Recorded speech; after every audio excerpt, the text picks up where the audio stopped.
Welcome everybody to the Chess Lab, welcome to episode 38 of Road to 2500 2.0.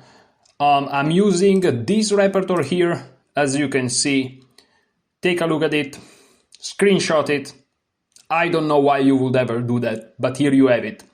So let's jump straight into the games. 15 plus 10, as usual. Sometimes you see me look up because I have the second screen. I know I always make this joke, but hopefully Kramnik is not watching this video. I know I'm a broken record, guys, but what are you gonna do? Okay, so we're playing against a 2454, and let's play 1d4. This is OTB training for me.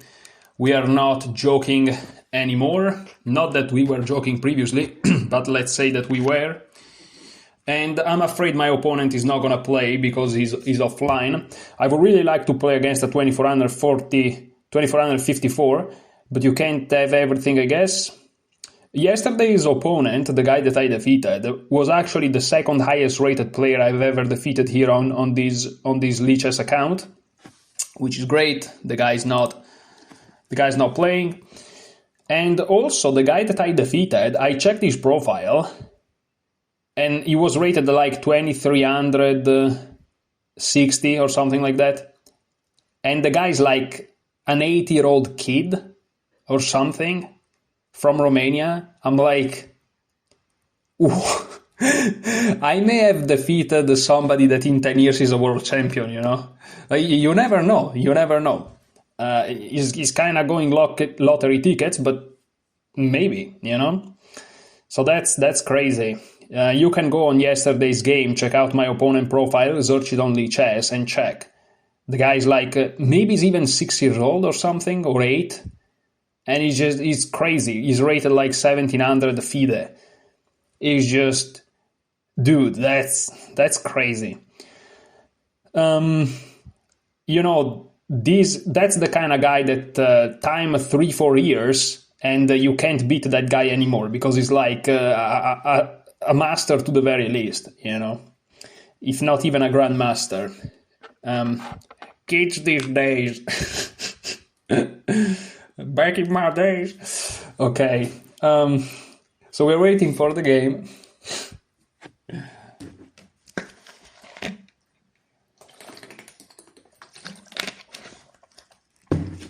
Of course, I have my water with me.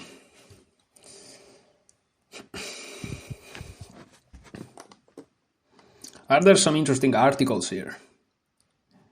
10 insights from Levon Aronian. Where do grandmaster play chess? Lichess against chess.com. Chess as a pedagogical tool for basic concepts. Okay. Today's puzzle. Let's see today's puzzle. So we are under check. If we take with the bishop, we lose our queen. So, well, that's interesting. We should count material probably. We have 3 minor pieces. They have 3 minor pieces as well. Oh, but there is... Oh, actually, no. You can... Oh, if you take with the queen, you're losing the knight. So it's taking with the bishop. And you lose the queen, but then you have a fork and you take it back. So yeah, it's actually taking with the bishop. Crazy. I think. I'm not going to click on it because then this goes away, but I think bishop takes is correct.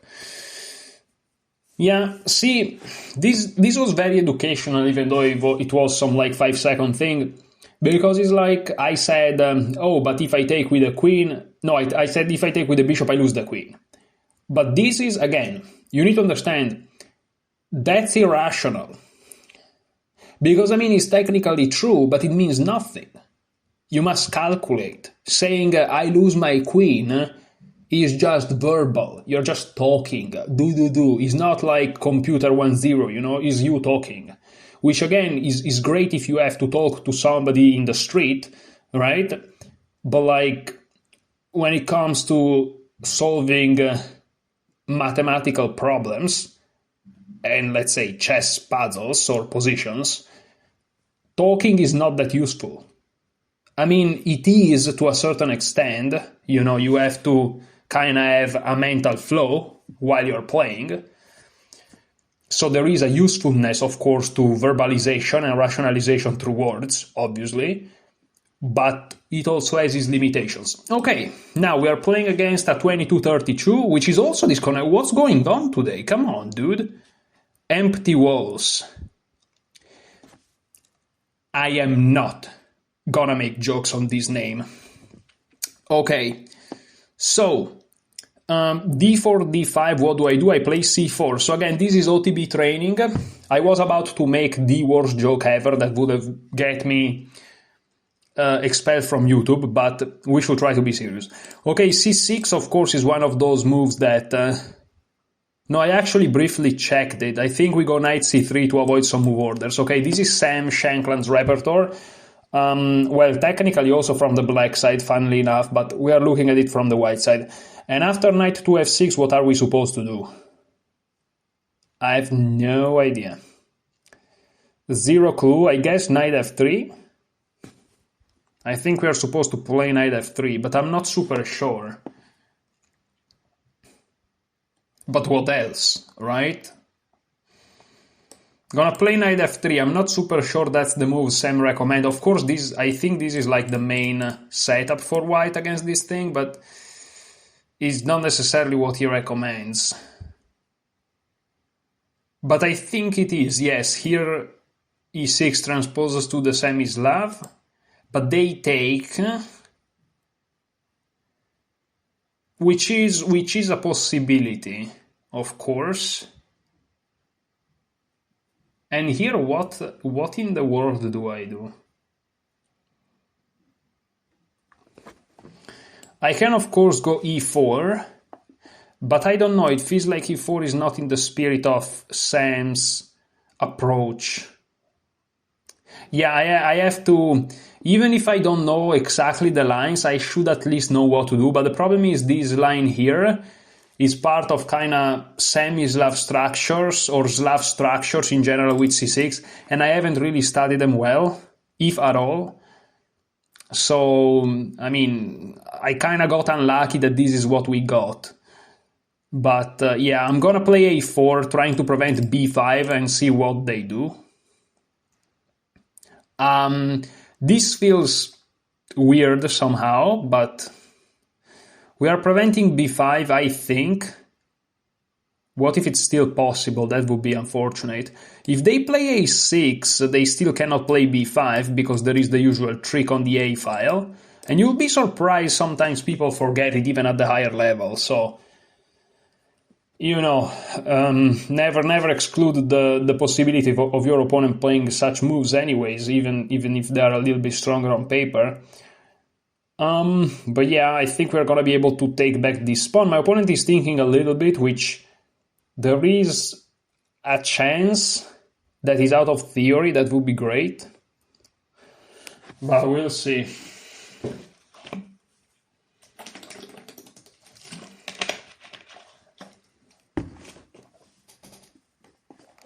Okay, so he plays bishop to f5. Now I wanna play e3 here and trying to get this guy.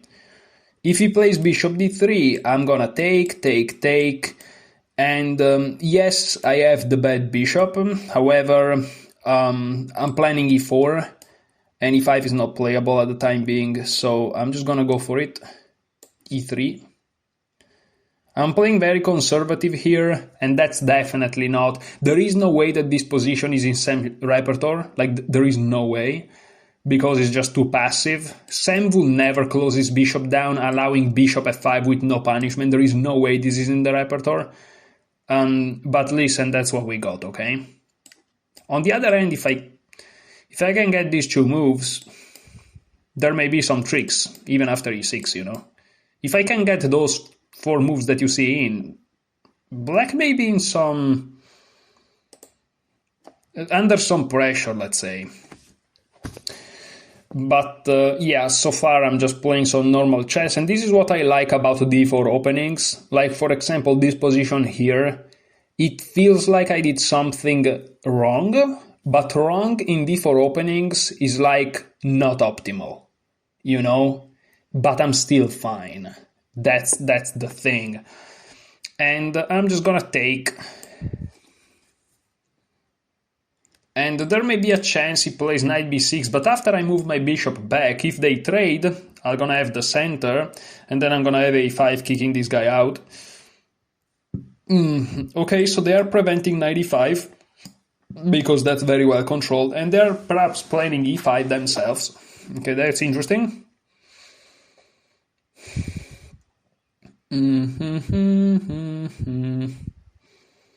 Yeah, I'm kind of thinking about what to do. I could play queen b3, which hits this guy. They play e6. Am I gaining anything here? I'm not sure. So I'm just gonna castle. I'm just gonna keep it together. See what they do. Simply looking at what they're planning to do themselves. Let's find out. Let's find out, shall we? And again, my position doesn't look, too active. You look at this bishop, and you wonder why. You wonder how. You wonder why. But okay, it's not that I'm losing. Which if you make inaccuracies in the opening, you can't necessarily say the same thing when you're playing with the black pieces. That's why yesterday I said that the black repertoire should really be on point. But also, also you can't necessarily say it for 1e4. Depends, of course, which lines you choose. If you choose a very sharp line in the Sicilian and you don't know your theory, you're dead. And also in knight f3 we saw that the line of balance is not so obvious, huh? Okay, but now they're threatening nothing. Well, some may argue that this is a threat, which, yeah. But listen, what if now we play knight g5 or queen b3? Am I wrong? Chat, am I wrong? Like I go here, how they defend this guy? They can play bishop to b6. True. But then I insist. With queen to b3. I'm insisting. And yeah, I don't know. I think I'm gonna go for it. Maybe I'm crazy. What if I play bishop takes immediately? Queen check. It's a move, actually, believe it or not, but let me just go with knight b5. And maybe this is a blunder. Maybe this is a blunder. Okay, I saw that. I reached that point. I reached that point of understanding. Or maybe he just plays. Maybe he just plays knight b6. Okay. And maybe that's just what they do.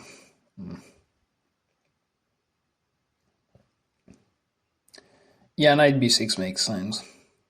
Because the queen defends from f7, yeah. But then I have some ideas like taking on e5. And they kind of have to give up something. But maybe not too much. I don't know, maybe this is just going to be equal, and I got nothing, yeah. And maybe just got nothing.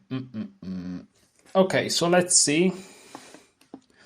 So I can take, and nothing happens. I can take. They have to take. Then I take. Oh, I can play like this, actually. They take here.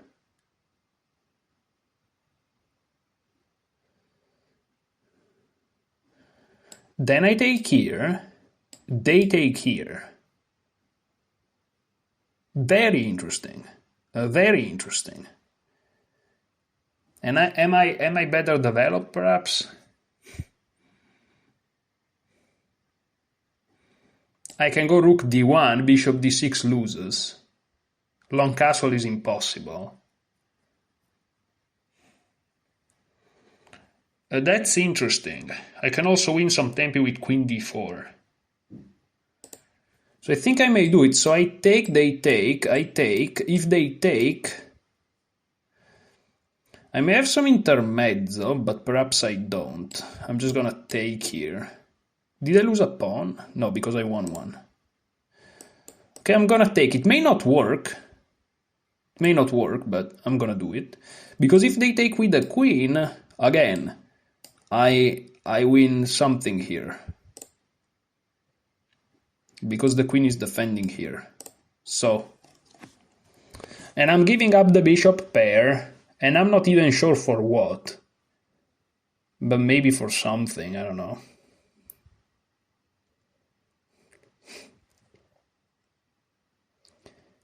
I don't know.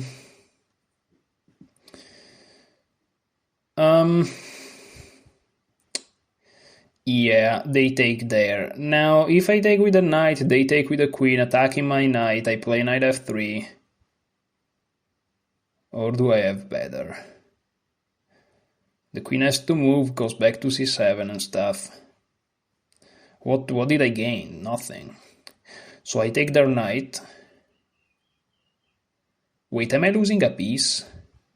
Am I losing a piece? I don't know. So they took a piece, I take a piece. Also material is equal and their knight's hanging. Do they have tricks? They can go here. Oh, but I can go here. And they can take, but I take the rook, they take mine. What is going on? I'm not sure I'm following what's going on.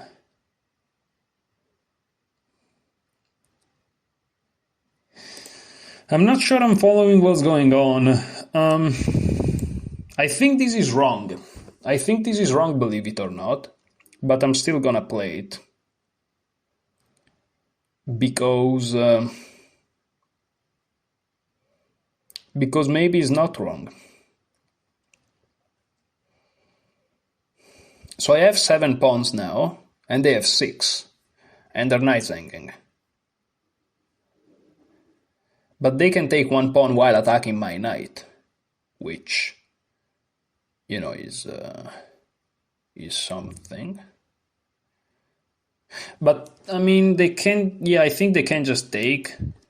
Because if they take and I try to be fancy, they can just take me threatening mate. So that doesn't work.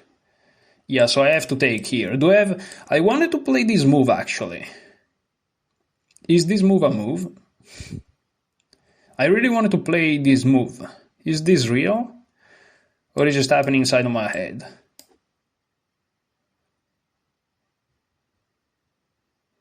I think that may be real. Does it help me? I mean, they have a weakness. They have some light square weirdness going on. But also, because if I take here, I can also just move back the knight. Materials equal, they have to move this. And my queen is almost trapped, actually.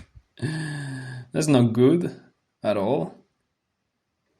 I can go back to d1, then they play rook here or something, bishop in there, that's terrible. So hopefully this is not a blunder. Hopefully this is not a blunder for the ages. It could be. It's one of those weird desperados, which, I mean, I'm not sure it works. Okay, they just take. Well, then this is easy. They have the bishop a pair and my bishop is worst. Material is equal. Their pawn structure is really not that bad. Something tells me that what I've just done is not that smart. I have a threat, which is to take on e6. They can't really castle, because I take on e6 with check. Which The computer may actually show that they can still do it, because in the end of the day, I'm facing some difficulties, but I don't know. It's tough to say here what can or cannot do. Yeah, it's really tough. But the fact that they have to lose one tempo defending that e6 square is something, you know.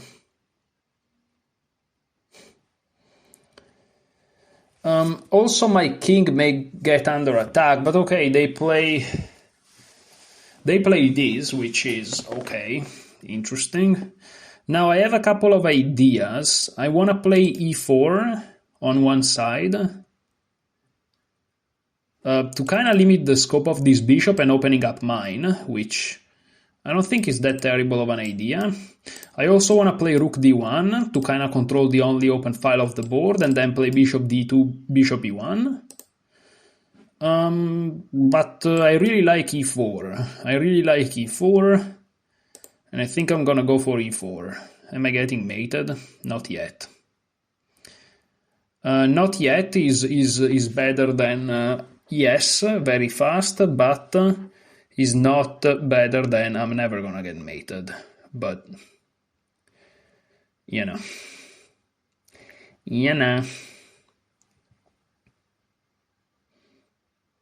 I may want to play f4, f5 as well. You never know here. Life is full of mysteries. Life is truly a mysterious. I don't know what I'm talking about, but it's mysterious. That's what I would say. Definitely some mysteriousness about it. Well. Bishop d6 is expected. It's a very logical move. Then I think I'm gonna play g3.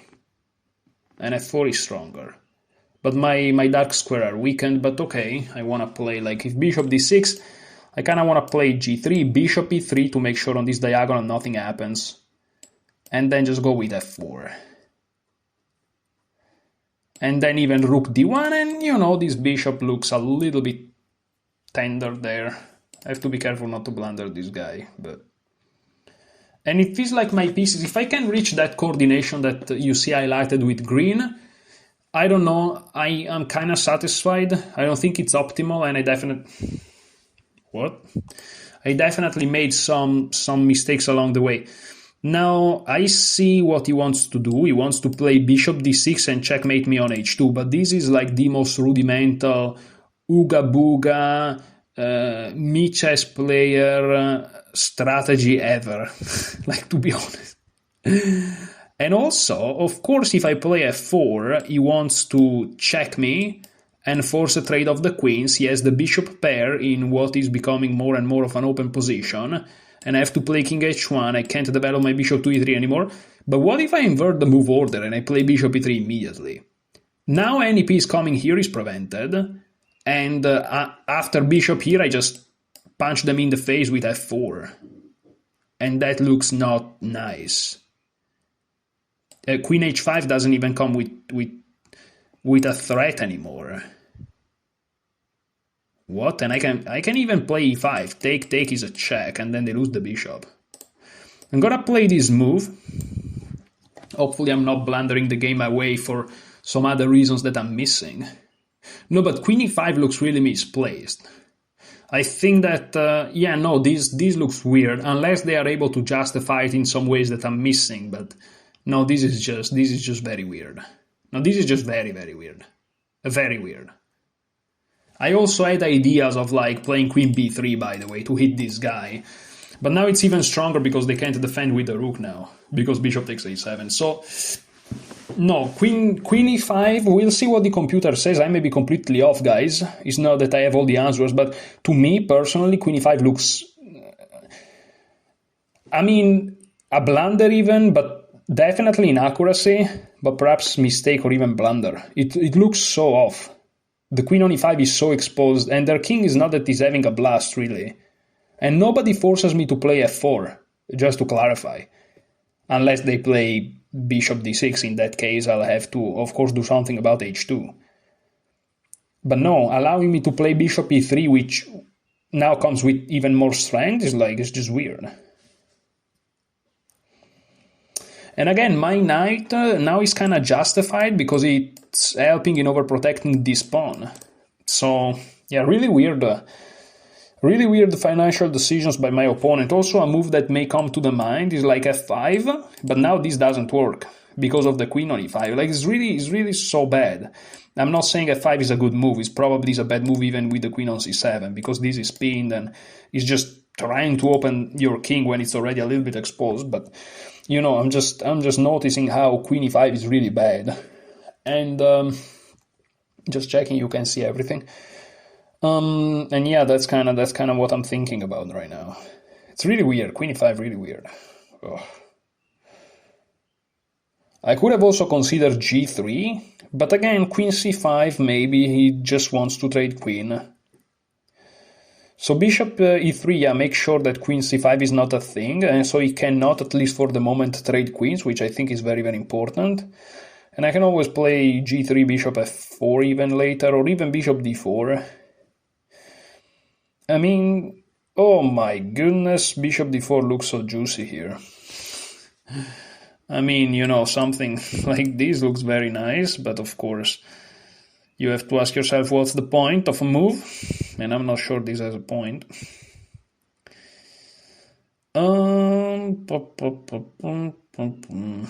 Okay, so here it feels like their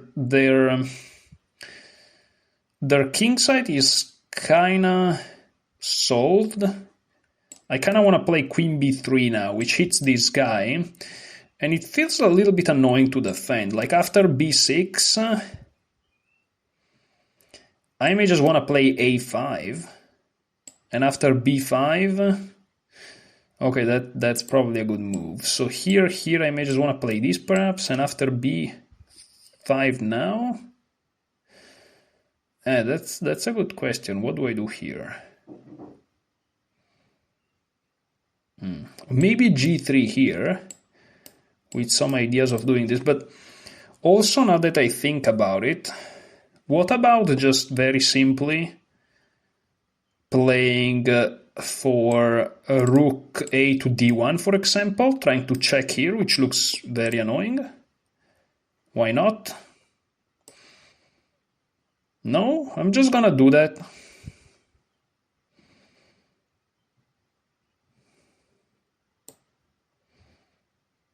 I'm just gonna do that.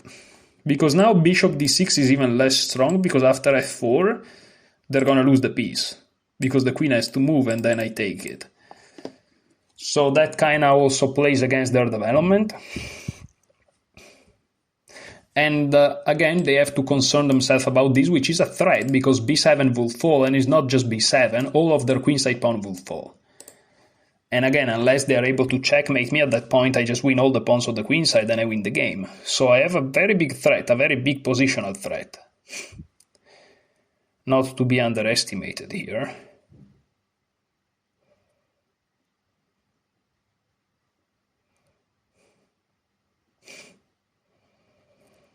And if they play queen c7, I have knight b5. And then knight to d6, depending on where they put their... Oh, no. If they play queen c7, I just take this guy. Threatening rook d7. Oh my goodness, the game's over. Of course, there's gonna be some other moves. Not sure which those moves are, but I'm sure there are.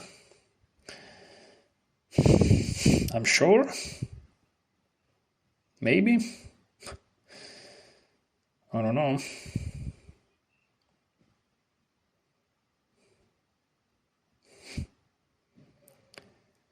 Okay, what do I do against, let's say, bishop here? Well, I can actually play this and then rook f3. Oh my goodness. Oh, don't let me look at it. Oh yeah, because after bishop here, f4, they can't even defend this guy. Oh wow. Wait, what? Okay, this is logical. This is logical. So basically, after this, they want to interpose like this. Okay. I take, they take. You have to look at the forcing moves, right? Then I play f4. Where do they go? They have to keep the defense of this guy. There is only one move, which is this. And then I attack them again like this. Okay. And they look like they are in trouble, no? Because if they go to c7, I'm gonna take here. And I'm threatening to go here. And it looks over. Of course, I can play f4 immediately. But then they go here. And they're solving some issues. However, wait a second. Then I play this move. And after take, take... Oh, this guy hangs. Yeah, it's still maybe winning, but... So I can't really go for it. What do I do on this? I think I'm just gonna check them, like I said. Yeah, I think this is fine. There is a line that... Oh, also this guy hangs. Also this guy hangs. Oh. Oh, yeah, of course. Of course. I could have just captured it. What if I play f4 now, sorry? And just throwing questions out there. I play f4 now. What they gonna do? Wait a second, because this is important. They can't really go back. They have to either go here or here, and at any rate, I'm gonna take this guy. I think I'm gonna play f4 now. Am I crazy? Maybe I'm crazy. They don't have a way to... If they take my rook, I just take here, and it's over. Do they have a way to trade my queen? No. They don't have a way to give me check. And now I'm controlling these two squares with my rook. I notice f4 here. I didn't even notice before in my calculations, but this looks so well because this looks so good because once they move, this guy is not defended. See, the queen on e5 is so bad, unless they have, of course, moves that I'm missing, but I don't see them. The position is so bad, like after they go here and I take here, this doesn't even work because after I take, that's pinned, and in the end I just win a piece. They can't even enter here because my knight controls it. And if they go here, that's pretty similar actually. Wow, and they resign! Wow, that's... wow! Wow. Wow. That's how bad it was, wow! Let's see if it's actually this bad. I feel like this is a little bit of a premature resignation. The jokes, man, the jokes. But, especially since the name of the guy, bro, the jokes that I want to make. That's so funny. But let's see.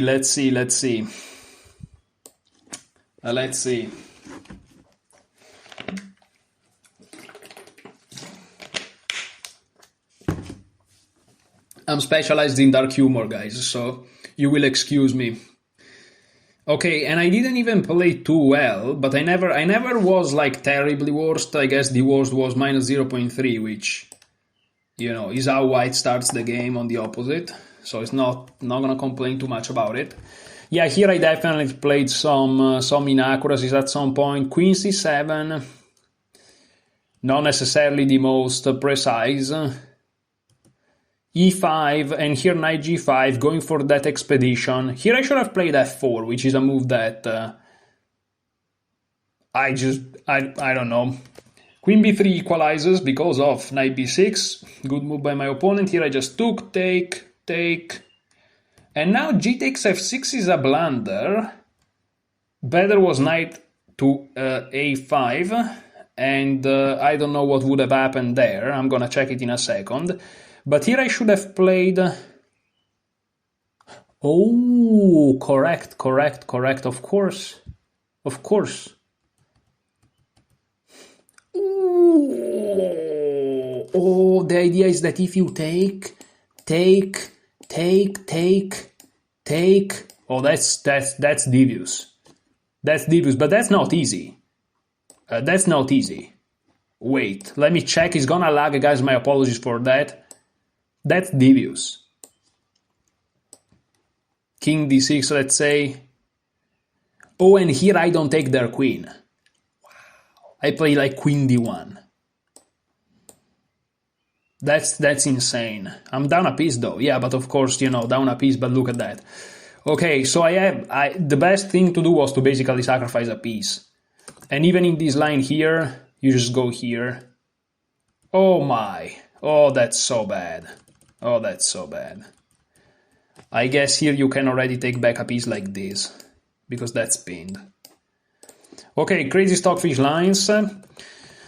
So I'm not too annoyed that I just played 96, which keeps equality, so it's probably the second best or something. Yeah, knight a5 was best. I'm really curious what happened here because I have no idea what I would have played. F takes g7 is fine. I want to check this line. Oh, so this was actually okay. Yeah, knight takes h7. I look at this from the distance. I don't think I mentioned it during the video, but I saw it. And I also saw rook d1 to prevent further development. Okay, very happy about this one. So, okay, I wouldn't have completely crumbled if that happened. But they play g takes f6, knight e6, again, not ideal because there was this tactical line where I just win the game. Well, not win the game, but actually win the game, plus 1.8, yeah. Okay, so I missed the win. I went for this, but this is still okay. As you can see, king f7 is not given even as an inaccuracy. But if you're forced to play king f7, of course, it's not ideal. e4, I'm very happy to see that is one of the best, if not the best of all. And, oh, I was right. Queen e5 is a blunder. I was right. Oh, this is unbelievable. But then, where was the moment where it was the worst? Oh, after e takes f6, they should have played knight a5. So this line, oh, but then it says that is equal. Yeah, so it's actually equal. Here is just the engine that is a little bit... Knight a5 is equal, I think. F takes g7, what's the best? Oh, bishop takes g7. Yeah, it's equal, as you can see. Maybe not. Maybe not. It's just 19 depth, so it should be seen as like 50 depth or something to actually know some evaluation. But if anything is minus 0.1, as you can see, it's not like minus 0.3. So basically equal. So I'm not going to complain much. So I was never really worse, not even like 0.3. Okay. And here, from here, he just blundered. He's just playing queen e5, which... Yeah, I mean, I understand. Like, you have the bishop pair and all that. You have the king a little bit exposed. You want to trade queens. But if you just have one idea, and I can easily stop it, and then you are left with a terrible position, it's a blunder. King g7, and here I play rook a to d1, which is also a very nice move. I was aware. I was aware that something was wrong here. He played the rook e8, and here I just play rook d7, and here my plan was to actually take and then play f4, and they still cannot defend this guy, but I just realized that f4 immediately is just very strong. And my opponent resigned. I mean, what you gonna do? Again, if you go here or here, I can just take. And then I'm attacking the rook, and if you take, well, first of all, I won a pawn, I'm gonna win a second pawn, I'm probably gonna win a third pawn, your king is exposed. Thanks to this dark square bishop optimally placed, my king is actually quite secure, and your king is always gonna be exposed, and that's pretty much it. This bishop's doing nothing, this rook's doing nothing, and it's just over. So, okay, now what I'm gonna do is great game, by the way, I'm very happy about this. Very happy about this. I'm gonna close the video for a second. I know you guys cannot see, but don't worry. The screen is gonna be back in just a minute. I'm just switching between pages, when I close the screen. And, okay, let's go to the Shankland's repertoire. I think it's part 3, the part about... this weird Slav thing. I think it's the Slav chapter, so let me re-show it. And here we go. Hello, Sam.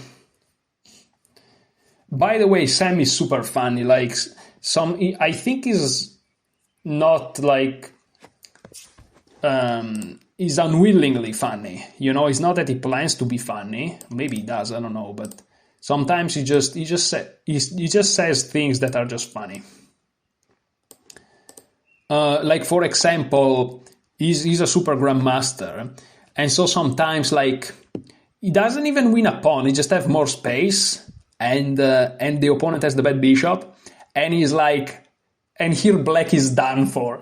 And he's like 99.9% of players ever wouldn't say that, but since he's so strong, he's like, yeah, here black is strategically busted. And you look at the position, it's like, this looks equal to me.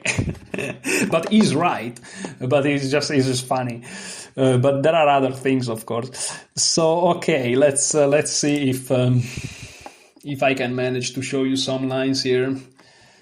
So d4, d5, c4, c6, this Slav, knight f3, knight f6, e3. Yeah, this is not the move order that he uses. He uses this knight c3 move order. As you can see, he specifies it here. I think I'm lagging a little bit. My apologies for that. e6. No, but this is not what happened. So let me check what happened in the game. Sorry, guys, but I'm a little bit confused here. So he played c6, and here he played knight f6, knight f3, and here d takes c4. I don't know where this line is. I don't know where this line is, to be honest. Let me go here. I don't think. No, I don't think this line's here. Let me go. I mean, you know my courses, so it really doesn't matter that I'm doing this. Sorry, guys, if I'm a little bit disorganized in this specific moment. So there is the Slav, there are all these nice courses. Today I didn't study this thing, I studied something else. Is gonna be this one? Let's see. I really don't know where to find it.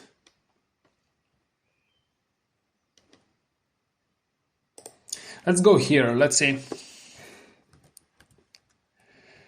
But this is not the move order, no. Aww. First, okay, so let me do what I don't like to do usually, but I have to do it. And this is something that I actually wrote to Chessable about this, believe it or not. The problem with the Browse 3 is that it's not optimal. Because it tells me which course has the line that I'm interested in, but it doesn't tell me which chapter. But I already know which course I'm talking about. Like, my problem is not to know which course has this line or not, it's to know which line. So, but okay. So here we are talking about Lifetime Repertoire Sam Shankland's D4 Part 3, but that's obvious. Like, I mean, Chessable's great, but sometimes it's just, you know, it's not perfect. It's just fine. So c6, here I play knight c3, and here they play knight f6. And here I played, here e3. Ah, you see, that's e3. Okay, here we go. I got the, yeah, so here it's e3. Here I have to play e3. Okay, improvement on move 4, guys. Here you have it. Improvement on move 4. That's it, GG. And after e3, let's explore a little bit of the lines. Well, all of a sudden taking here makes no sense. Because it just allows us to develop in one tempo. But let's say they keep going with this semi-Slav thing. Now we play knight f3, and now we transpose back into the billion lines. They play knight b2 d7. I'm just very curious. Bishop e2, we don't mind. Let's say bishop d6, let's say. Castle. Oh, it must be said that they both have this problem. Let's say castling, let's just follow the main line. Okay, here we just play b3. Okay, so that's the grandiose idea. Bishop b2. Yeah, as you can see, this is not necessarily the... Bishop d3, okay, I guess improving the bishop, because now this is middle game. And c5 or rook e8, and the position just explodes. Okay, thank you, Sam, appreciate it. So, okay, we know the improvement, I have to play e3 there. Again, this is one of those chapters that I haven't studied at all. The semi-Slav one, I haven't studied it. But okay, here I have to play e3. So that's my repertoire. And again, this is my OTB repertoire, so I'm happy that I'm seeing this. Okay, so I would say that we can play a new game, another game I should say. Let me check if I closed everything and you can see everything. Yes, but I'm also small, so okay, let's go. All right. Oh, by the way, yeah, as you can see here, the GCT Romania Classic is going on, and yeah, it's a nice tournament.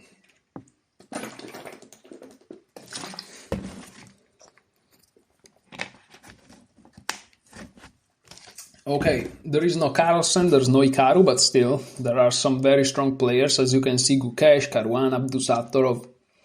There are others, of course. And I've been following just round one. I have to kind of catch up with it. But okay, it's not a big deal. I'm not following the lives anyways. So I'm just looking at the results, and I can definitely look at the results, you know, one every 2 days or something. Okay. So we are waiting for a game. I'm not playing as good as I played in those magical 3 days. I don't know if you remember. There were like 3 I defeated a national master one day, and the next 2 days I like played perfect chess almost against very strong players. And those 3 days were just, I don't know, it was just a blessing in those days. I'm not playing at that level, not even close. I mean, not even close, you know. I'm a little bit short of that level. But I'm not playing horribly. And I played knight f3. No! Can I go back? No, can I go back? I asked the take back. No, he declined. I'm sorry, guys. I told you that I have my muscle memory. Yesterday I said exactly this. My muscle memory is gonna make me play knight f3. Well, listen, we get a knight f3 game. What you gotta do?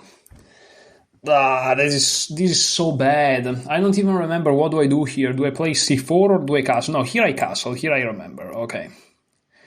And here I play d4, and we are back to our usual 2 knights with the attempt of trading here. And this is now transposing into the Catalan line, if I'm not completely crazy. And here the main line is d takes c4, but they can definitely play other things. I'm sorry, guys, but I'm not that I'm sorry. I'm sorry with me, because this is a missed opportunity to go for OTB training. Yeah, that's main line. Here we play this, and here bishop d7 is the main line, after which I have no idea what to do. Which is not a good sign, but... Yeah, I had one guy playing knight d4, which is a blunder, once, and it was like a 2100. And I titled the video 2100 fought for opening trap. And it was the most viewed video of this series for a while. Then it got surpassed, thankfully, because, you know. Yeah, this is what's going on. Oh, I think I kind of remember. My idea is to take and play bishop here and try to exploit the d6 square, which doesn't objectively work. Because from the black side, if my opponent plays bishop d7... This is exactly the Ganguly's repertoire against the Catalan, believe it or not. This is exactly it.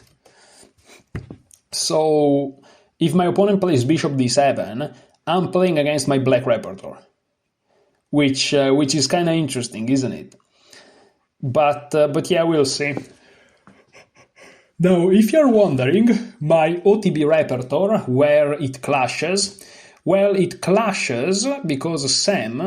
from the white side offers d4, knight f6, c4, and after e6 he plays knight to f3, which would be the Nimzo-Indian declined, right? And then if black plays some sort of d5 stuff, he goes into a semi-Tarrasch. And Ganguly, of course, playing the Nimzo-Indian, some people don't play knight c3 allowing it, they play knight f3 like I do. And so he plays c5, and then we go into a semi-Tarrasch, d5, c5. And so the clash is in the semi-Tarrasch, is one line of the semi-Tarrasch. And Ganguly criticized Sam a little bit harshly in that line. So, you know. But, okay, it's one line in a line that is I mean, if I'm playing stronger players, especially, paradoxically, they're not gonna go into that because they don't just wanna draw. They wanna kill me. So against stronger player, I may actually never face that. But who knows? And but okay, this work on my repertoire is done on purpose. Hopefully I face it online a couple of times and or just once, and I'll see what to do. Yeah, I'm really sorry, guys, that I played this knight f3 on move 1, but again, I'm sorry more with myself than with you, because let's be real, for you, is just enjoy the game, guys, you know? But for me, it's a missed opportunity once more to train my OTB repertoire. It's a little bit annoying, but you know what you gotta do. What you gotta do.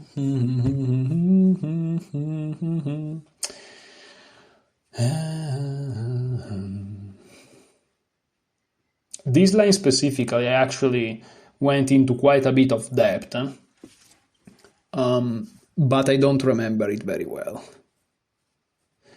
Yeah, my opponent doesn't know the line here, which, again, if they don't play bishop d7, I think they're objectively in slight trouble, but I don't remember exactly why.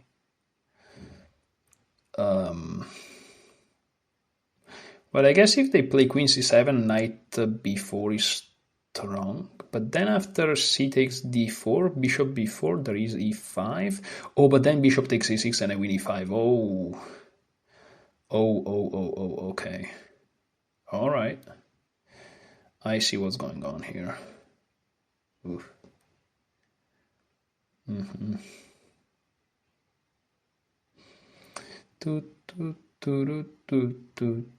Bishop d7, they find it. Okay, fine. Here I take. I think that's the move. I'm not even sure, but hopefully. But yeah, they play the best move. Bishop d7. Nice. And here bishop f4, and then I have no idea. I'm not even super sure about knight takes c4. I think it's correct. And here they can win a pawn if they want. I'm aware of that. They can win a pawn if they want, but again, after bishop f4, they have to show a little bit of precision and whatnot. But okay. Yep. All right. Now bishop to f4. I'm playing fast because, positions here get very, very complex. And at least I have some time to think, a little bit more than my opponent. Here the best move is bishop e7, and after I play knight d6 check, king f8. That's actually the main thing. Which it's hard to do. It's hard to do. If you don't know this, it's quite difficult to come up with it. And I'm also aware of the fact that if I really want to take back this pawn, I can do it. No, I can't actually, because, here is not about getting back the pawn. But okay. That's not really the point. But yeah, so basically my opponent has to know that bishop e7, check, king here, here. And then what do I do? What do I do after that? I have no idea. I'm not sure I know. I'm not sure I know what I do after that, but anyways, moving on. I guess I just go back, and if they take here, there are some lines, which I have no clue about. Maybe knight here or something. I zero clue. Zero. But okay, there are problems here, on this diagonal. I mean, I'm pretty sure that this line here is correct, but I don't remember the details. I really don't remember the details, and that's a little bit... It's a little bit annoying. Now, one mistake would be bishop here, check and taking. Because then this king is not castling, and this bishop, it can move now, but has to be careful. I can also take with check and take here now, actually, because the bishop's in the way and they don't have ways to exploit it. So yeah, they have to be careful. Yeah, they clearly don't know the lines. And this move, rook to c8, I have no idea what it is, but what I know is that is not in the repertoire. I'm just gonna check, then put my bishop on d6 and see what to do. Now it's pure discovery. They can't move their light square bishop, which makes my dark square bishop, not saying immortal, but basically. And yeah, that's that. We are there, guys. We are in a position. We are playing chess, and it's a weird position where I'm down a pawn, but my opponent cannot castle. I have the bishop pair, but I'm also down in development, even though the concept of development in this position is a little bit what's going on. Okay, this is a weird move because now I want to take and then take here. And I think I have to do it. Or do I? I don't know. So take, I assume taking with the bishop here, and then they play queen to d5, which threatens checkmate and also threatens the bishop. Ah, so my opponent is sneaky. I understand. My opponent is a sneaky individual. I see. Okay, so my opponent's nasty. My opponent is a nasty figure. My opponent is a nasty figure. I see. So what can I do here? Take here. That's nasty. That's really nasty, you know? Wow. Okay. What else can I do? So I can play queen b3, for example. And you may say, why queen b3? Well, queen b3 attacks this guy, and it controls d5, meaning this is now a threat. Now, after queen b3, they may although play knight to a5. However, after they play knight to a5, I can simply play something like queen b4, perhaps, and then they still cannot castle, and I'm threatening b5. So queen b3, knight, no, but I want a better move because this doesn't convince me. I can play this, I guess, and if they go here, I just have this. And oh, but then this falls. Oh. So queen here, knight here, what's a good move? I have to find a good move. If I find a good move here, I guess I'm fine.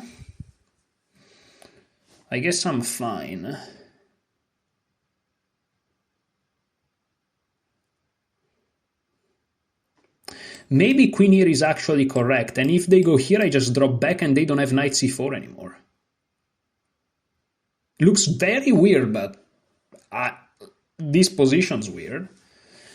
So yeah, maybe. And if they go here, then I have knight d2. And I solve all of my issues. Oh, but then they have this. And my queen is trapped. No, I have this actually then. And I'm threatening queen here.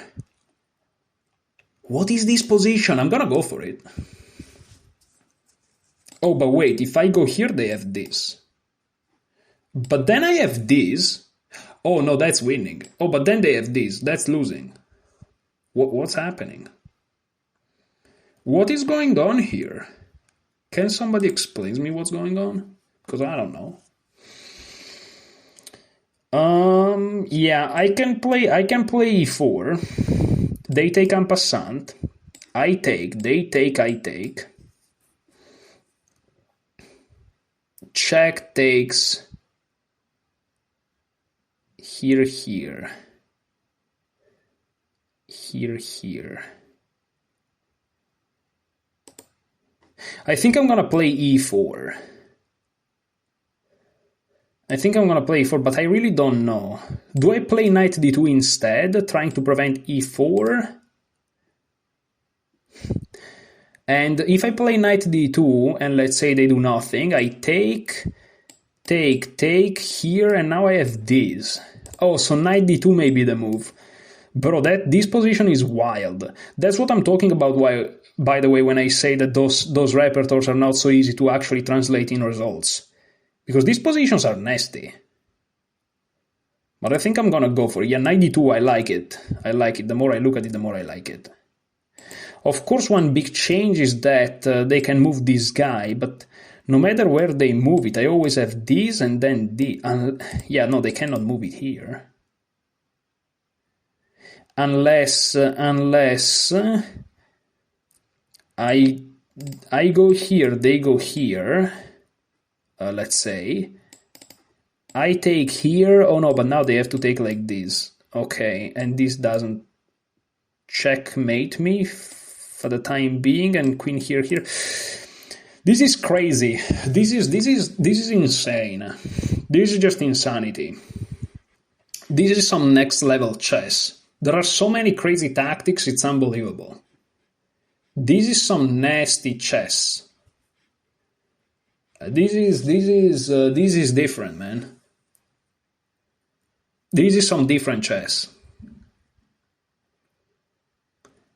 Like knight d2 is crazy. It basically renews the threat of this, because now this double attack can be paired by knight f3. That's some next level shit, you know? And I'm also just developing. It's crazy that the best tactical move, at least from what I can tell, who knows what the engine is gonna say, is actually the normal knight d2.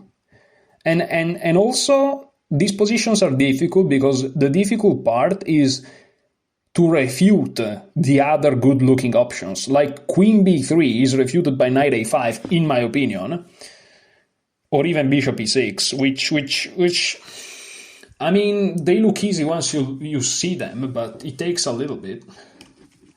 These are like higher level position, like queen b3 looks good because there are tactical opportunities for you. But there are also tactical opportunities for your opponent. These are complex positions again.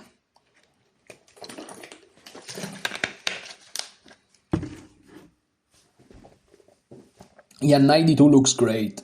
The only thing that is saving me is that my opponent is also thinking. But knight d2 is crazy.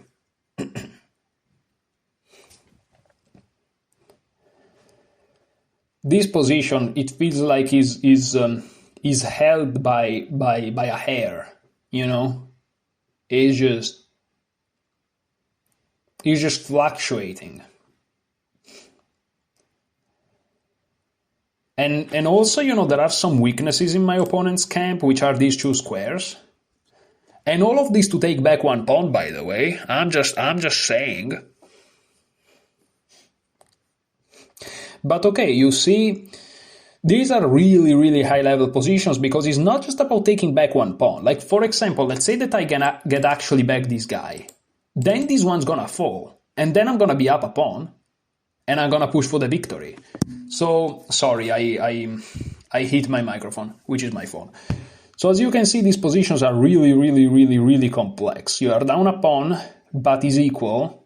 And if you manage to get back the pawn, you may say, oh, I worked so hard for just equality, but no, because as soon as you take it back, it's an avalanche. It's just, and to take it back is not trivial at all.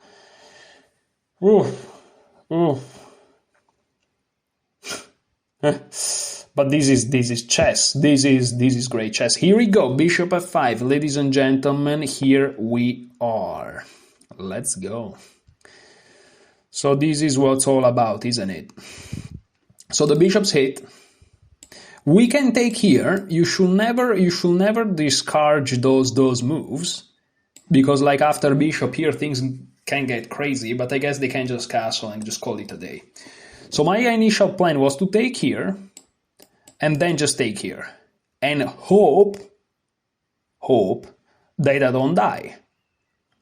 I saw this move, And I saw this move, and I thought that knight f3 stops everything. So I'm just gonna go for it, and if I'm tactically mistaken, I'm gonna pay the price of it by just losing the game.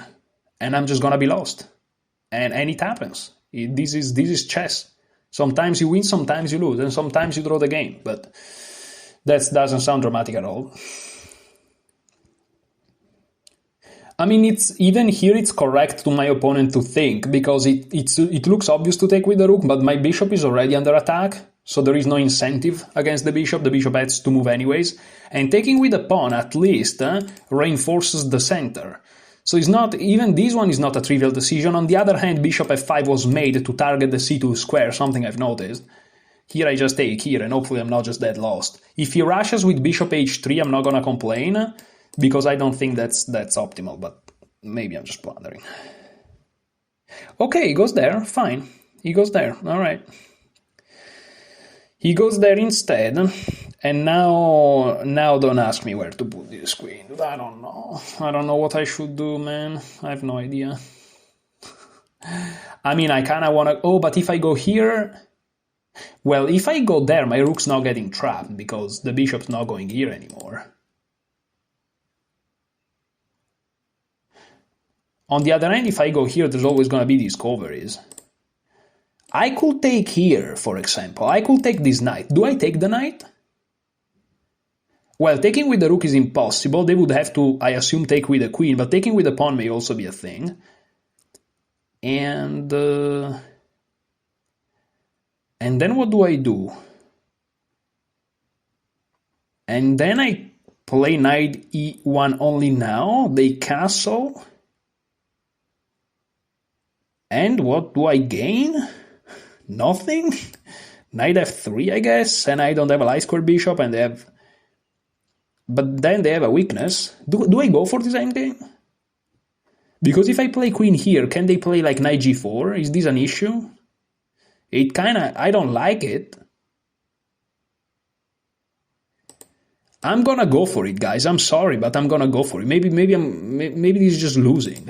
Bishop here, queen here, queen here, a rook here maybe, but after I go here, if they push, I don't have a check. Now that's tricky. So here, here, and then they may have to go here. Oh, but then I have this, I guess.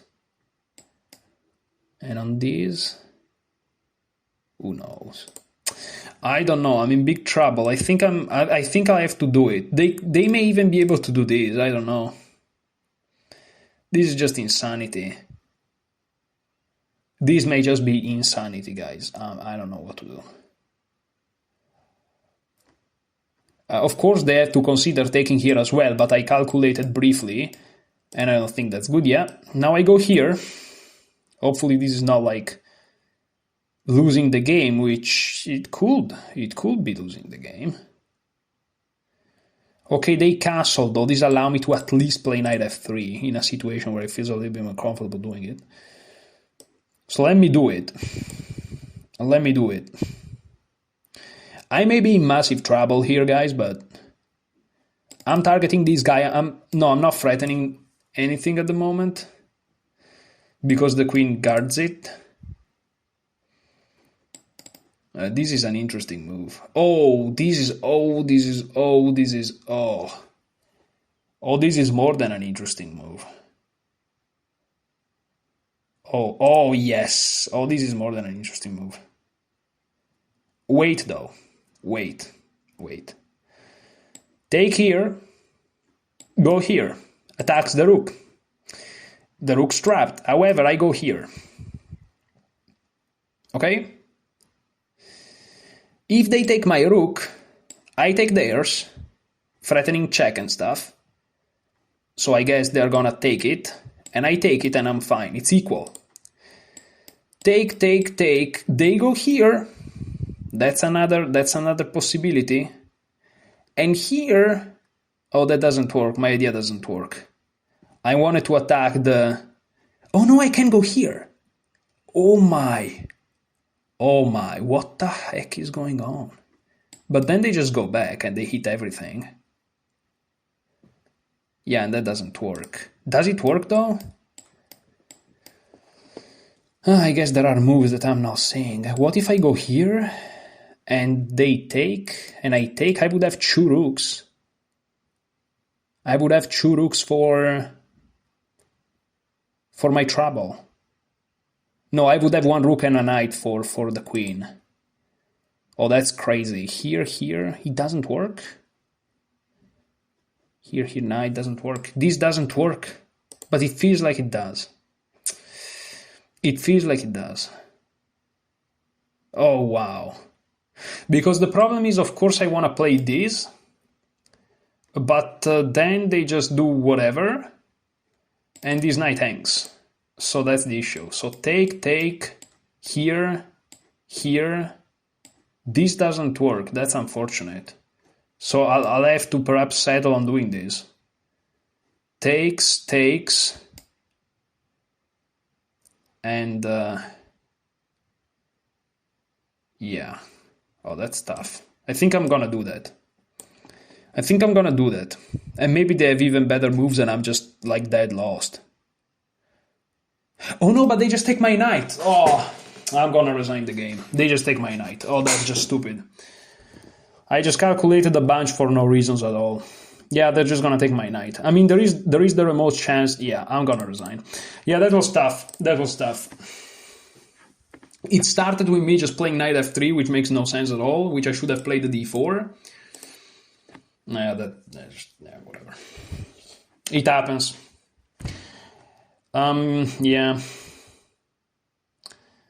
I wonder from where I was doing really terribly. Okay, so I got a call, and now I have to take some notes.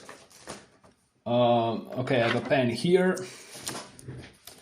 And let me write down a couple of things on my calendar. On the wrong month, of course.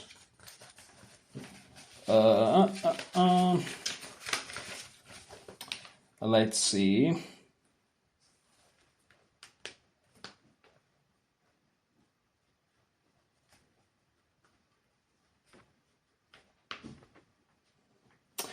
Okay, so I write it down. Now I'm good to go. Okay, so what we were saying. We were saying bishop d7, this is all standard. Rook c8, turns out is not terrible. Here I should have played knight b2 d2. Yeah, but this I have no idea. Rook c8 I've never seen. Okay, interesting. And here b5 and the game goes on. But knight d6 is already inaccurate, interesting. And here bishop f5 also is not super good because of bishop a3, which I don't understand. Bishop takes e6 was played, which looked sensible to me. And here I should have just played queen e1, bishop back to f5. I was concerned about knight g4, but apparently that's nothing. Because of knight f3. Okay, knight takes e5 and this is fine.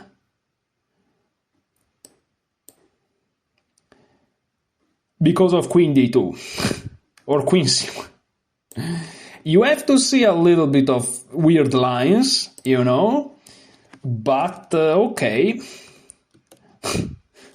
Thank you, Stockfish, as usual, for your services. And this is just bad. Yeah, here I should have played queen d2, obviously. And I even lose a pawn, and it's over. Yeah, tough game. Okay, one more. Let's keep going. Am I lagging terribly? No. Yeah, what annoys me the most about that game is that I played one knight f3. It's just... I played automatically. I was talking and I wasn't thinking. And my muscle memory made me play knight f3 because that's what happened. I play knight f3 for a while, and so, you know, my hand just plays knight f3. Missed opportunity to learn with the white pieces. Lost the game too. It's terrible. The worst of the worst. That's the road to 2500 for you guys. The ups and downs. It's like down, down, down, up. down, down, down, up, but you know, that's how it is.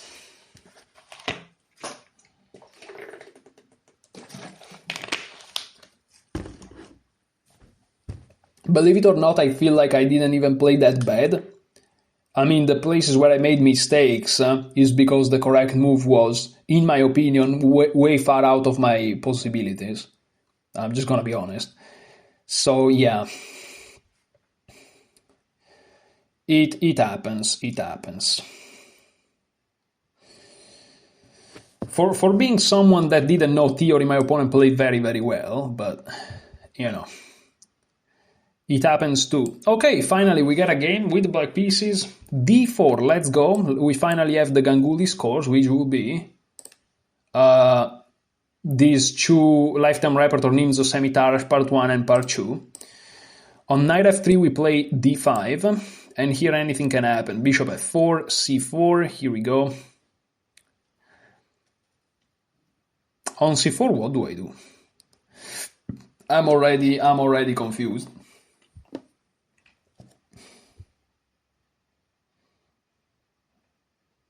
I already don't know what to do, believe it or not. I think it's e6. If they play knight c3 though? Oh yeah, c5, and we go into the Semitarash things. I think it's e6, yeah. In this line we play the Queen's Gambit declined.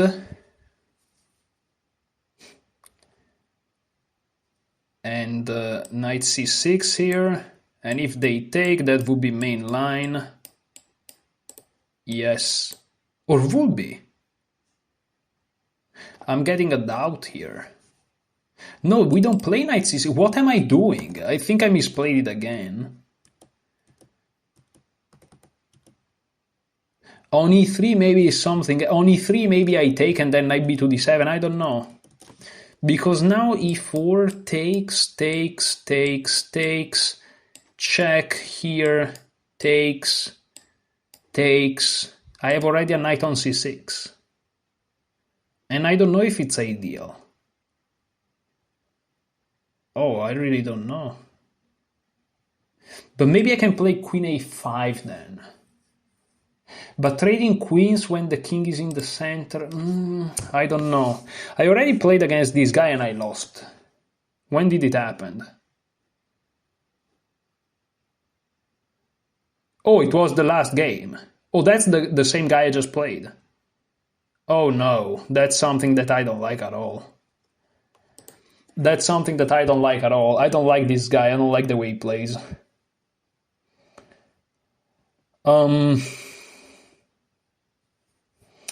Yeah, unfortunate. Who is this guy?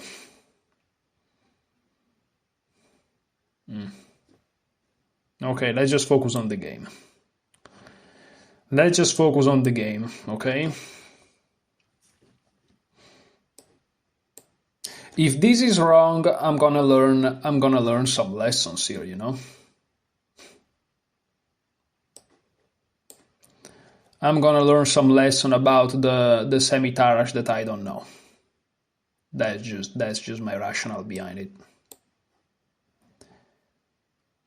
Yeah.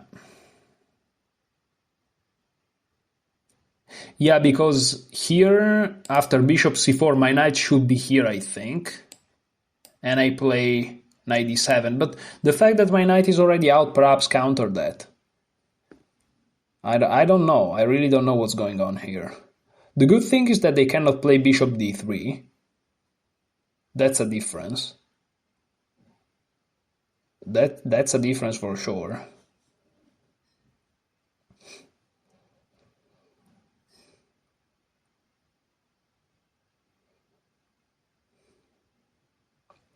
So we have a Semitarash here, but he's a weird Semitarash. He's not the Semitarash that I focus the most. Okay, they played this. So what was the idea of bishop b5? Let's try to remember what Ganguly said. Well, but you see, usually my knight is still on b8, so things are different. So bishop b5 will be made to prevent knight c6, because they will just take it. So here I can play bishop d7 to prevent ruining of my structure. And yeah, I think that's okay. Bishop d7, I feel like that's a good move. Let's go for it. I'm not spending too much time on these moves because they are very natural, and if they are wrong because of some ultra complex engine lines, there's not much I can do about it. I'm gonna learn it, but again, can't do much about it after a while.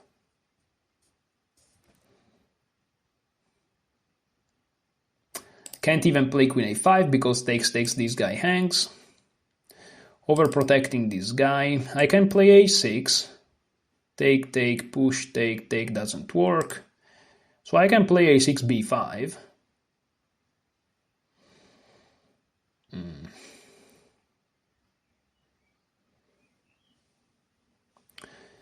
a6, if they take, I'm not gonna complain much. And if they go back, I'm gonna go to a5. And if they go back even more, so what I don't like, if they go like here or something, that would be annoying. That would be really annoying. Yeah. But what are you gonna do? I really don't know. I mean, I'm gonna do it anyways, because again, I don't know what to do otherwise, so we'll see. Bishop d3 or bishop e2 are the most annoying moves. Bishop d3 especially, probably. And I have a feeling he's gonna play it, bishop d3. But who knows? Because again, this feels like it allows me to have a nice journey with my knight. I'm gonna play bishop c6. Instead, this move here is like... Because the point of keeping the bishop on this diagonal, this is what I remember from Ganguly's course, is that, you know, white is kinda encouraged to play this a4 move eventually.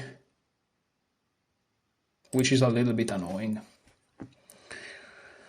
And yeah, that's pretty much it.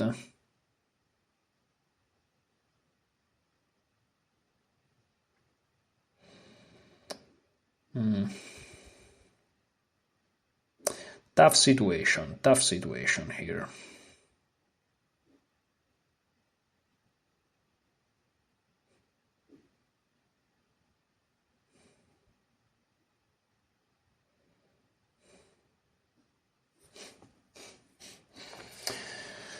But okay.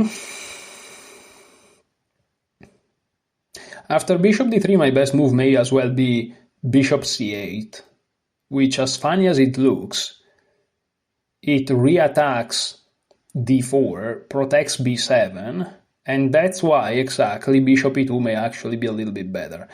Okay, so my opponent is playing very logical moves. Let's see what I can do now. The c7 pawn is under attack.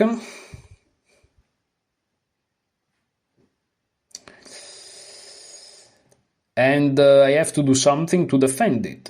I have to do something to try to defend it. Now, what is that something? Not sure. I can try to play b5, and then a4, and then b4 even, and the d5 takes. Not super sure. Like, I'm thinking b5 a4, b4, d5 takes. It doesn't look good. I can go here perhaps. He's gonna take like this. And what am I gonna do? I can't even do this because this guy looks at this. Like, this is unbelievable. Okay, but I'm gonna play b5 anyways, because I can't think about anything else. I just can't think about anything else.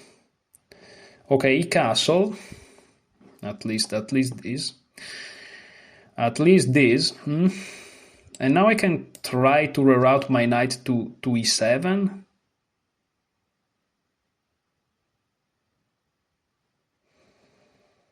I kind of want to try to do that. Then he goes to e5, but if he goes to e5, I'm gonna go to g6. And if he takes, I'm happy to take. Maybe. I don't know. Maybe queen b6, actually. Maybe queen b6, but then a4 is stronger. There's always something in these positions. That's the issue. That's the issue. Maybe rook c8. Now, rook c8 looks a little bit passive. I don't know.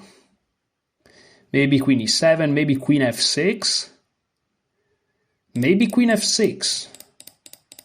Maybe queen f6. But what's the point of queen f6 too? Like I'm not super sure I understand it. But maybe queen f6 is a decent move. I don't know. But this bishop is also bad, so maybe bishop c8 with the idea of rerouting it to b7. And maybe that's what I want to play. But then a4 is stronger. There's always something. Yeah, I must have misplayed it. But also bishop knight e7 plans bishop c6. So knight e7, knight here, and here bishop c6 anyways. And if they take, they give me a favor, and otherwise I play bishop b7. I'm gonna try to do this. Let's see. Let's see what happens.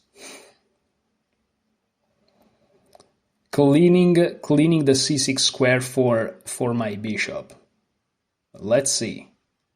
And also now overprotecting the a4 square, so they have to think twice before playing a4, and after bishop c6, this pawn push is kind of discouraged a little bit. I'm just trying to make sense of this, you know. It's just very complicated. I don't know. I don't know what's going on. I just have no clue.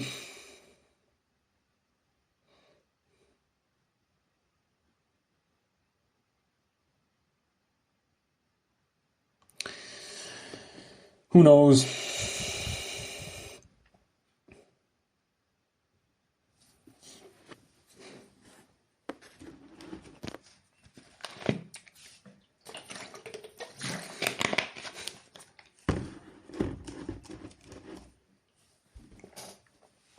I also have to go.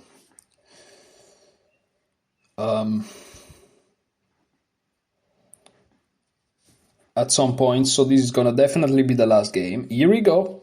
Here we go. Jumps in. But I don't think that's so good, actually. Unless I'm catastrophically missing everything, which is a non-zero probabilities. Just gonna go here. Take the bishop. Take it. Take it, I don't want it. Take my bishop. I'm not interested in that. You can have it. Something that I'm learning with the same repertoire, but also the other ones, is this concept of coordination. You want your pieces to be decently coordinated. And even though, you know, there are some technical considerations like, oh, it's gonna win your bishop for the knight. Yes, but this feels better coordinated than it was like here.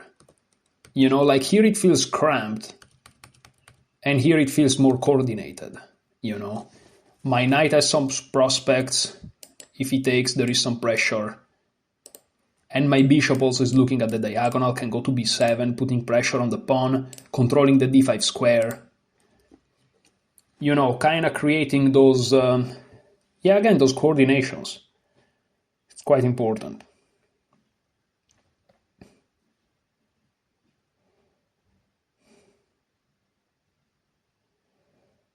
Of course, bishop b7, there is the issue of a4, which... But right now I'm hitting this pawn. So at the time being, I'm doing kind of okay.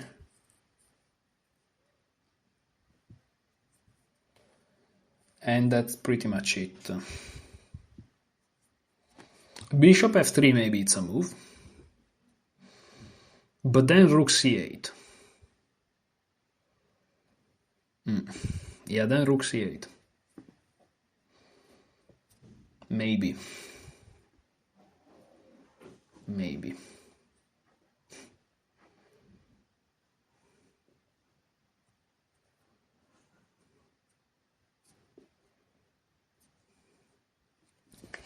Tough positions here.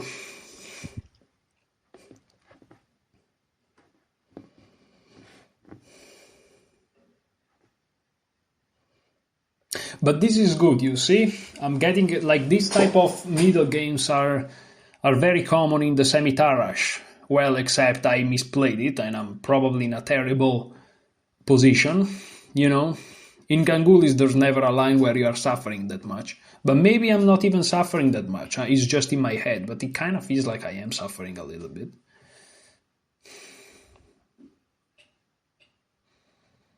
Who knows?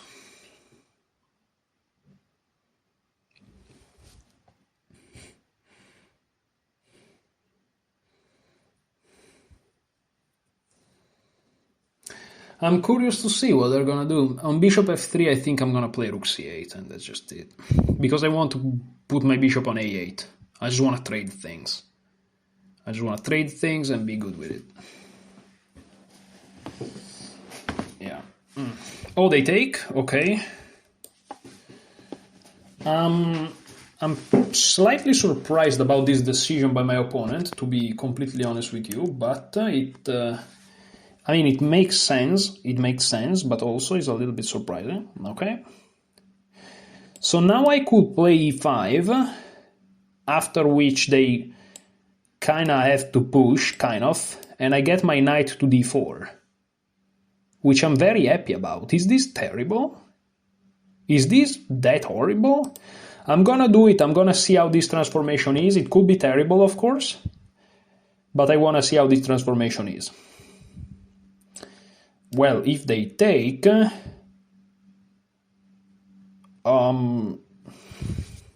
they can take, of course, but my idea was just to take and then take with the knight, and it felt like I had a decent position, but maybe I don't have a decent position. Who knows? Maybe I don't have a decent position. I thought I did.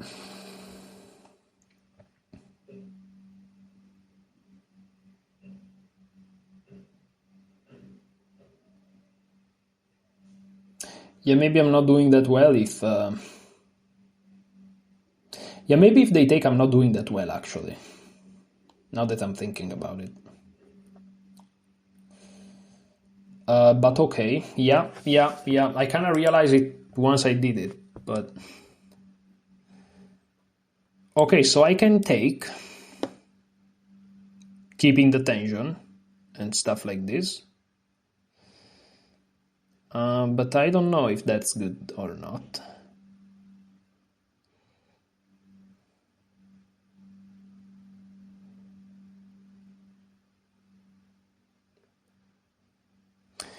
I don't know. Should I take or not?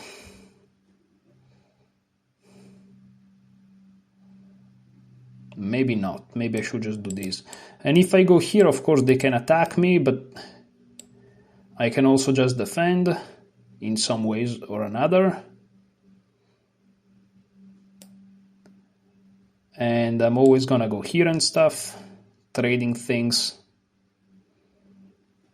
The d3 square looks okay.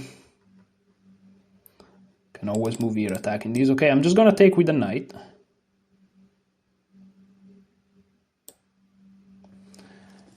Knowing that they can move the queen while attacking both my knight and the queen, but I should be fine.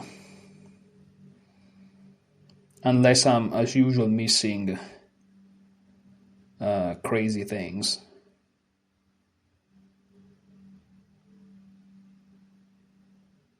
I'm just gonna go queen e7. And I have my important things here on the dark squares. a4 is gonna come, but I can just take it.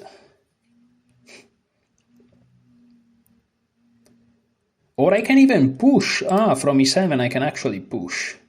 But then they will play a5. because of course they're very strong players. And I would have problems. Maybe I have this though, and then this. I don't know. I don't know, very double-edged position.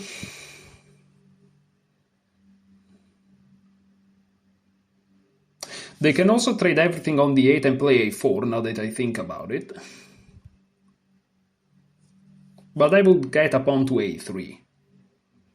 Maybe. Maybe. Just saying maybe, you know.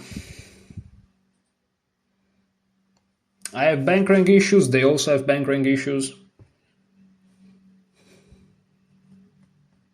They have a 4 against 3 on the king side, which perhaps is okay.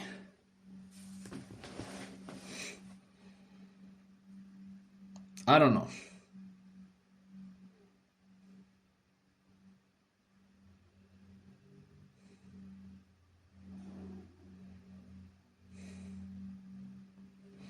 Maybe this is just a draw. It feels like I'm worse for some reasons. It feels like my 2-on-1 on the queen side is more of a weakness, but maybe I'm just off, and I can't evaluate. But I don't know.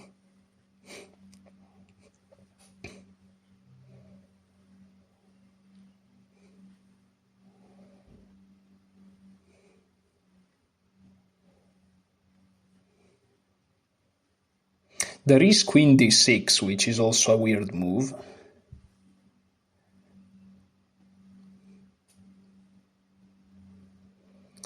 There is also queen d6. But queen d6, I guess I can just move my knight.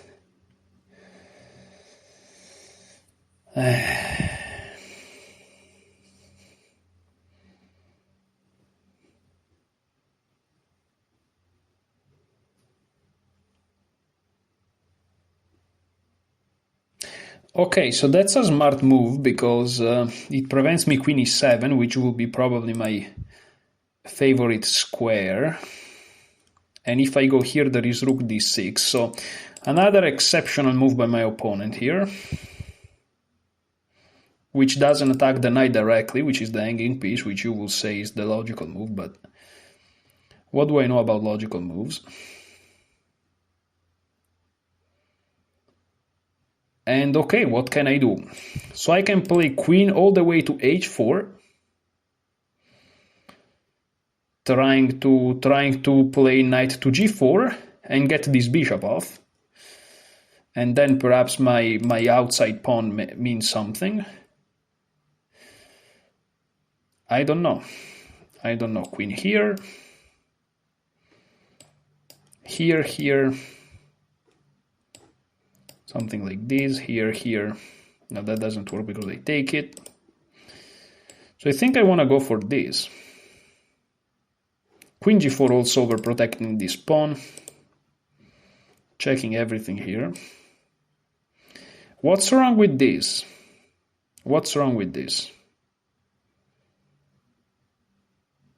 I don't know, I'm gonna go for it.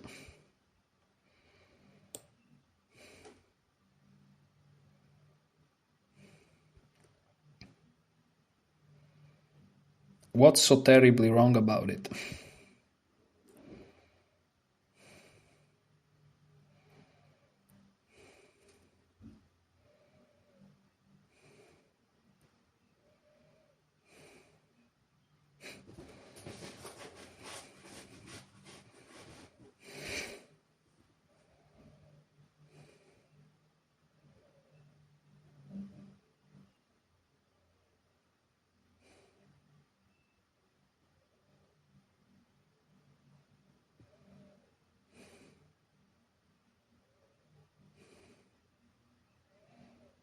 There's also that old idea to, put a rook on the d file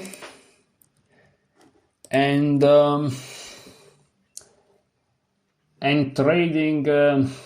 trading some heavy pieces so that my outside pawn counts more, potential passed pawn counts more.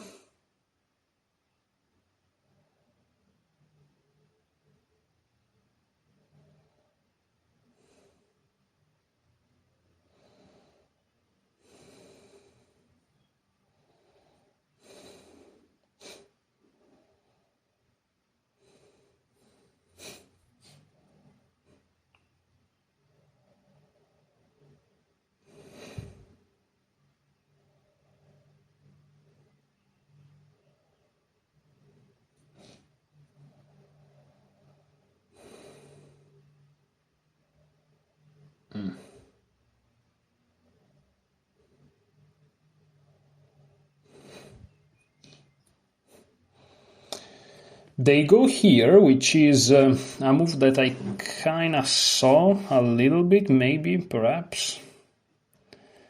But I thought I had this. They kinda have to give up this guy. And I don't feel too bad about this. I don't feel too bad about this, to be honest.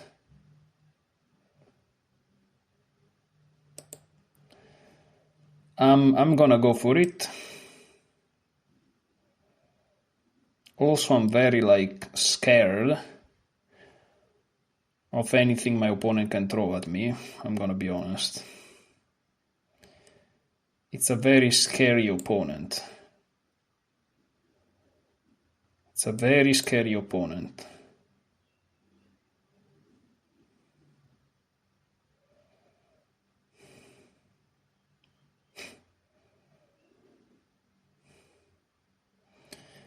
Okay.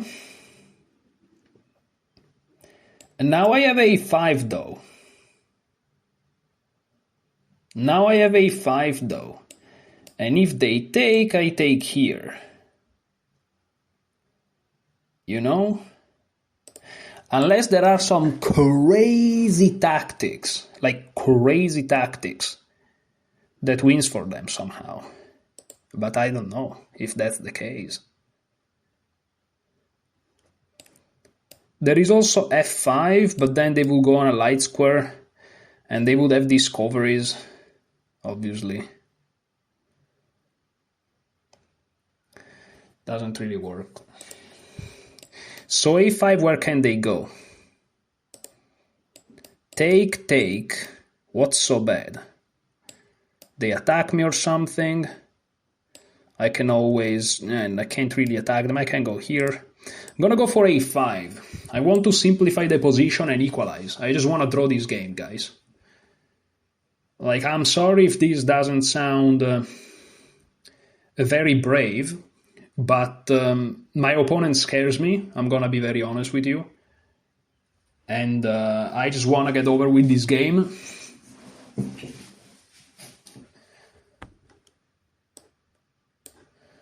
And I just want to get over it.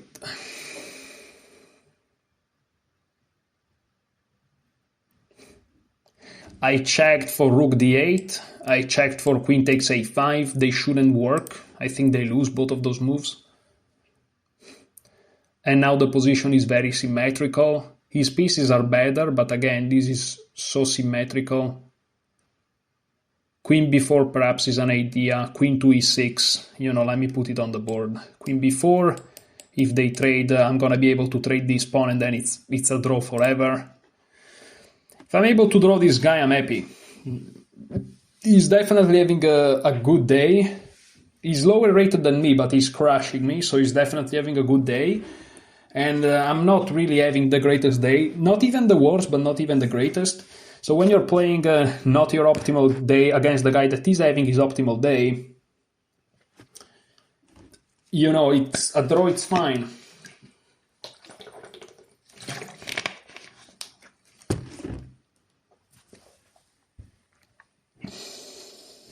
A draw, I'll take it any day of the week. So here, for example, is pressuring this. No, so I would like to play queen e6, which not only attacks this rook and pressures the rook, but also pressures this pawn. So what's wrong with that? I don't know. I want to do it. He goes here. Well, that's check.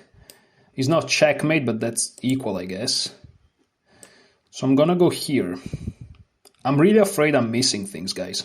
I'm really like, this guy's scary. he's playing very well, and it puts me in a little bit of agitation. It agitates me, you know.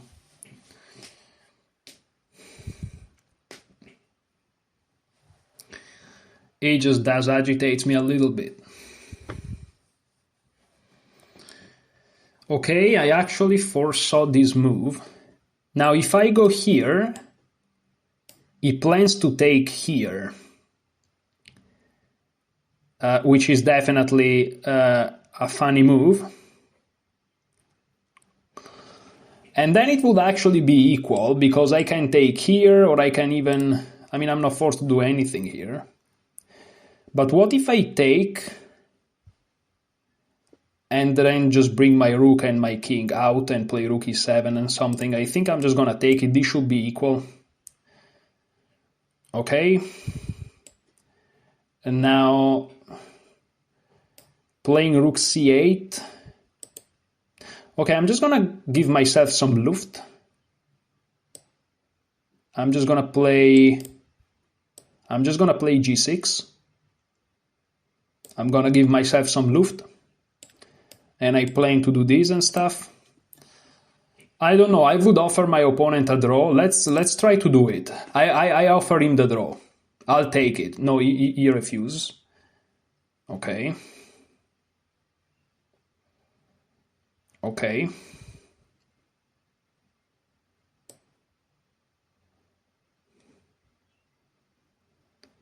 Now I kind of want to go here.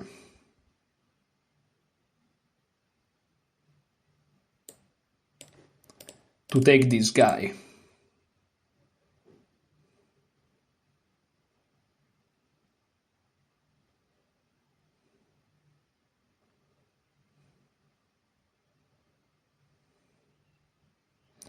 Who knows what he will do?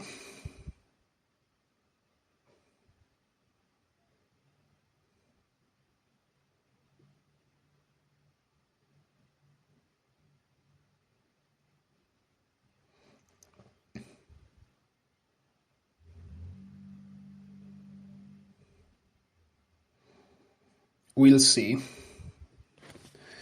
I have to make sure that I don't blunder these two guys. If I don't, I should be kind of okay.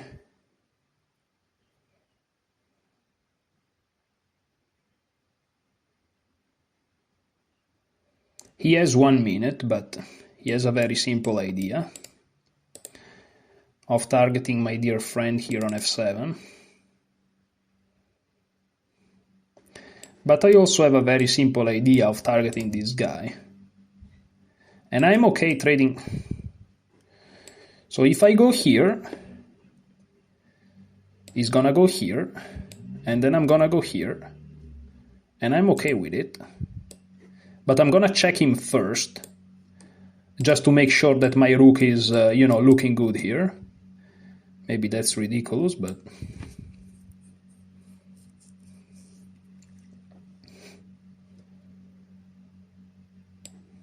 I'm just attacking this guy. And here there is this.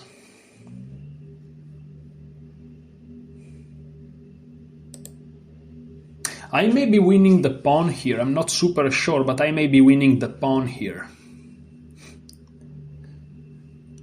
I may not take the draw here myself, because if I win the pawn, I'm not taking the draw. He goes here, which I saw, now I defend.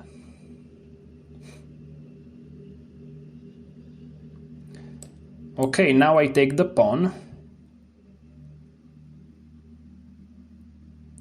And this is now a draw. What about this though? What about this though? I move. He goes here.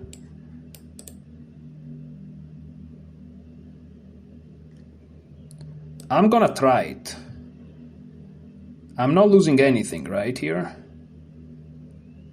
Yeah, I'm not losing much.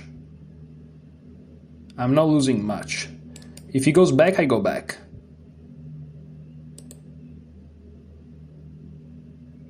I'm not losing much here.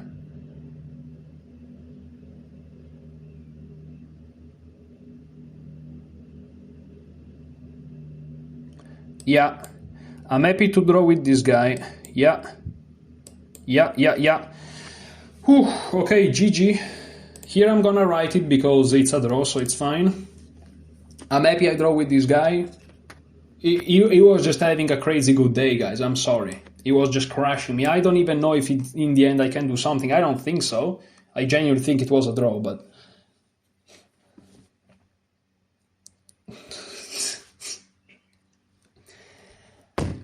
Listen, you want me to say something? Dude, what is this? GG. You see, when I write GG...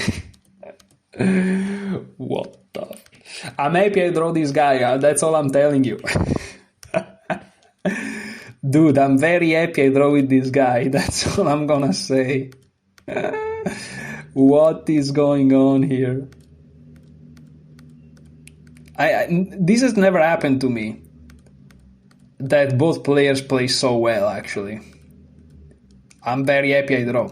That's all I'm gonna tell you. Yeah, here there is no way for me to progress, because, like, in the end, you may say, he's playing on a good day, that's what I'm saying.